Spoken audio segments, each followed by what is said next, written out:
Hey, what is up guys? GuitarRock here, welcome back to another counter-side video. Alright, so let's check out the global patch notes for tomorrow.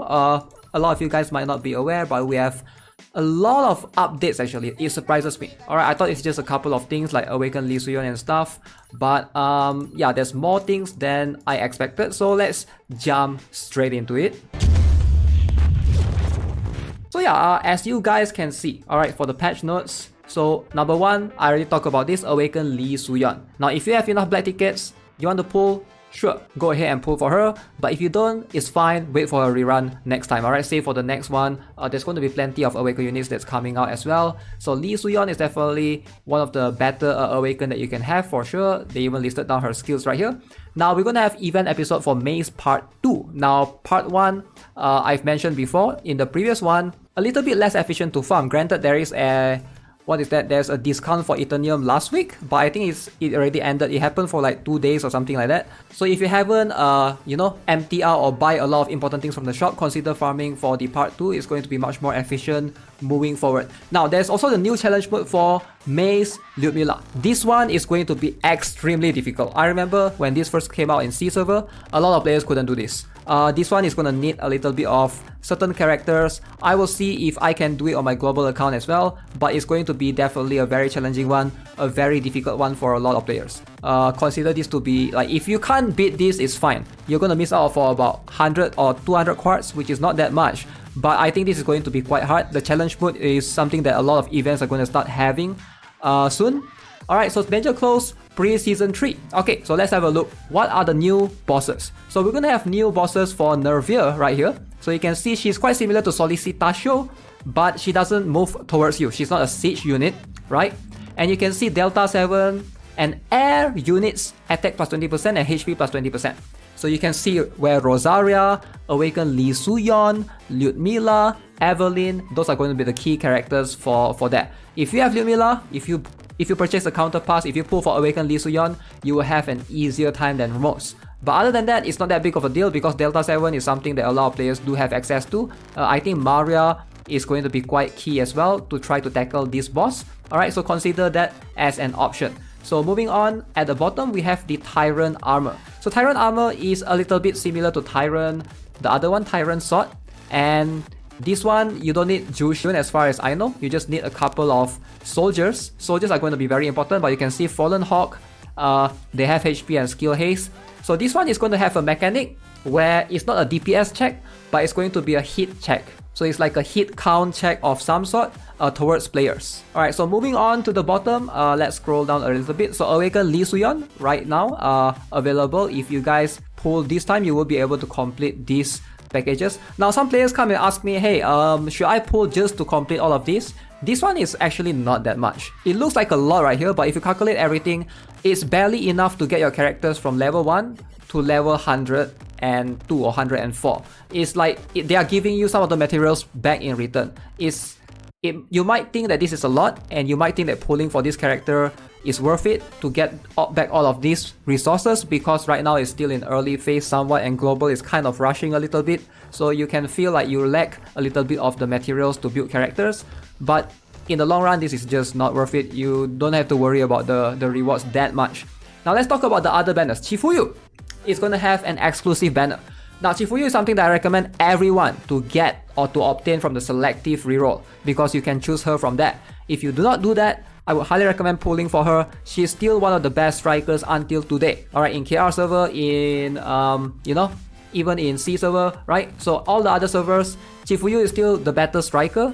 She's still the striker that's being used the most often. Alright, her ability to reduce defense, skill seal, etc, and a mini stun, definitely highly recommend you guys to obtain her. Shinatsu, I don't recommend as much, but if you want to for collection, sure. But if you care about meta as much, I would say Chifuyu is the better one to go for. Now, hardest content for PvE for sure, but I don't know which one will we have right now. It just says Shadow Palace. I don't know, is it like 1, 2 or 3? It didn't really say specifically. But I will talk about the gears separately in a separate video, because that one deserves some attention. So hopefully we'll give you guys a better idea of what makes the gears so good for Shadow Palace. If you can farm the last stage, ideally it's going to be better, because how the Shadow Palace works is you can farm them right here in the Shadow Palace thing, alright? And then you get this thing called the Quantum Coordinates Crystal. Now this thing you will get one every day at reset time. So it's similar to the challenge tickets if you guys are not familiar. So they will give you one every day, but you don't have to do it every day because when you play Shadow Palace, I'm not sure which one Global will have, probably 1, 2, and 3.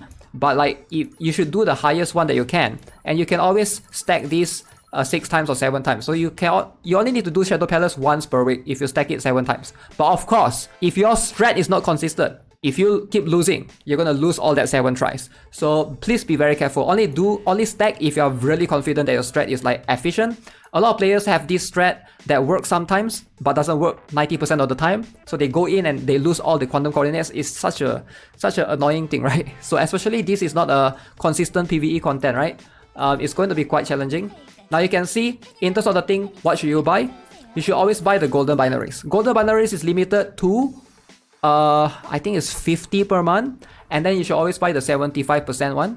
Alright, this one is always the most worth it. Always get this one and then buy the 50% afterwards. That should be your priority. So this one, and if you want to, you can buy this one as well. This one is going to guarantee you the highest rarity of the Shadow Gears.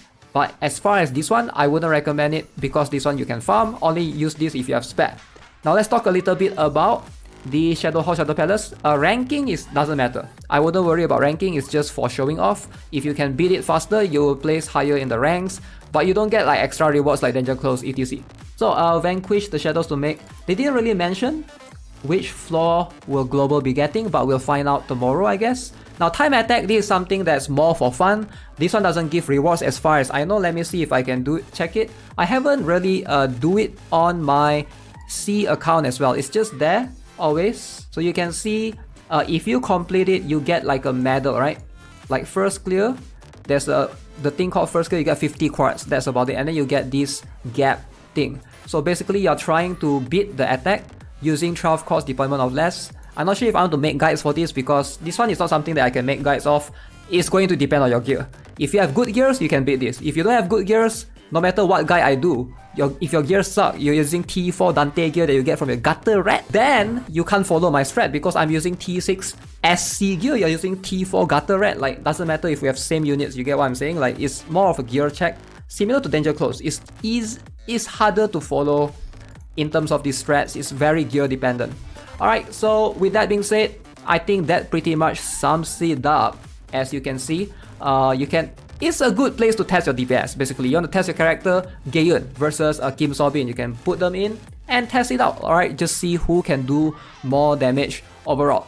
But the new Gauntlet season is coming and we're going to have the Sincere Gears. So we're going to need to talk about this a little bit. Let's talk about this. Sincere Gears, my personal favorite. Alright, so what are the Sincere Gears and what are they good for? Right, so we're going to look at accessory because the Sincere Gears, they are not as bad as you think. They are of the higher rarity one. So this is a Sincere movement.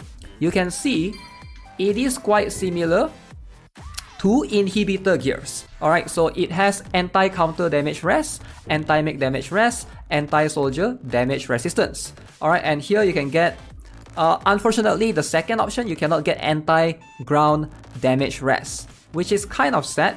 It's a defensive gear because it's damage resistance for counter mech and soldiers, but it's definitely much more good in PvP, etc. Just think of it as the Courageous. Courageous is offensive towards mech, soldier, and counter. This one is like a defensive. So is this good? Probably not that impressive. Similar to Courageous, if you need like a defensive character, sure, you can use them. But other than that, it's not as good because you can't get anti-ground damage rest. And that's ideally the one that you want to go for. That's much more universal, right? So if you have T7 of the Britra gears, that one is going to be, you know, much more favorable for sure. But this is like not too bad of a good gear. If you get skill haze here, it's not bad. Alright, you get skill haze substat, and then you can get a pretty decent skill haze for your characters. So I would say, you know, if you get lucky with skill haze, you do get discount, can buy them for half price, and a bunch of packages going on as well. Alright, admin coins that you can buy, etc.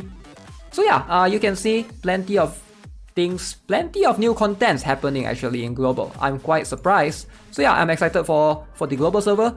So hopefully we'll check it out again tomorrow once the patch kicks in. So that's gonna be it for this video, guys. Hope you enjoyed it. As always, if you haven't already subscribed, give this video a like. I'll see you guys in the next one. Have a nice day. Goodbye.